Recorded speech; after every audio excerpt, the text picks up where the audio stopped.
তোমার পেট কেটে আমারে বের করা হয়েছে, 2 বছর আমারে দুধ খাওয়াইছে, পেশাব পায়খানা পরিষ্কার করেছে, বয়স যখন 3-4 তখন তোমার আমি মা ডাকছি। এই মা ডাকটা শোনার জন্য তুমি এত কষ্ট করছো, আর আরেকবারের মাইয়া এই ঘরে আইসাই তোমার মা ডাকা শুরু করছে।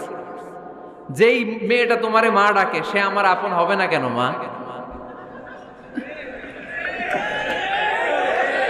ঠিক কিনা? এই মা ডাক শোনার জন্য তুমি এত কষ্ট করলা, আমার লালন পালন করলা, 10 মাস পেটে ধরলা, পেশাব পায়খানা পরিষ্কার করলা, এরপরে মা ডাক শুনতে পারছে। আর আরেকবারের মেয়ে জানা নাই চিনা নাই এসেই তোমার ডাকা শুরু করছে মা।